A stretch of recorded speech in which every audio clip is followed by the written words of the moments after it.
నమస్తే అండి. జనరల్‌గా మెడనొప్పి సమస్యతో చాలామంది బాధపడుతూ ఉంటారు.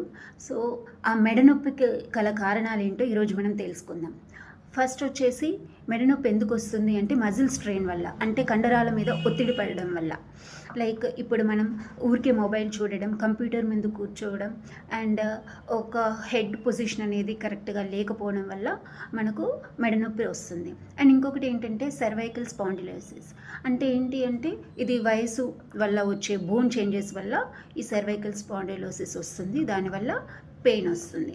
అండ్ ఇంకొకటి cervical disc bulge, disc prolapse అనమాట. ఏమంటే డిస్క్ అనేది కిందికి జారి అది నరం మీద ఒత్తిడి అయ్యి అది మనకు పెయిన్ కలిగిస్తుంది. అండ్ ఇంకొకటి ఏంటంటే ఇన్ఫ్లమేటరీ డిసీజెస్ అంటే రుమటైడ్ ఆర్థరైటిస్ కానీ యాంకిలైజింగ్ స్పాండిలైటిస్ కానీ ఈ వ్యాధులలో కూడా మెడనొప్పి తీవ్రంగా ఉంటుంది. అండ్ ఇన్ఫెక్షన్స్ వల్ల కూడా అంటే వెన్నెముకలో ఇన్ఫెక్షన్ అవ్వడం వల్ల కానీ వేరే అవయవాల నుంచి ఇన్ఫెక్షన్స్ అయ్యి అది వ్యాపించడం వల్ల కానీ మెడ నొప్పి వస్తుంది. And trauma, major is trauma అంటే మనకు ప్రమాదవశాత్తు ఇక్కడ దెబ్బ తగిలినప్పుడు కూడా మనకు మెడ నొప్పి తీవ్రంగా వచ్చే అవకాశం ఉంటుంది.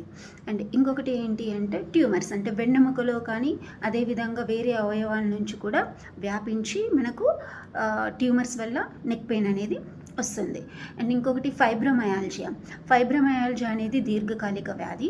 దానివల్ల కూడా నెక్ పెయిన్ అనేది చాలా తీవ్రంగా వస్తుంది. సో మనం ఈరోజు మెడనొప్పికి గల కారణాలు తెలుసుకున్నాము. నెక్స్ట్ వీడియోలో వాటికి చికిత్స అండ్ వాటికి ఏమేమి మనం ఎక్సర్సైజెస్ చేసుకోవచ్చు అనేది తెలుసుకుందాం. Thank you.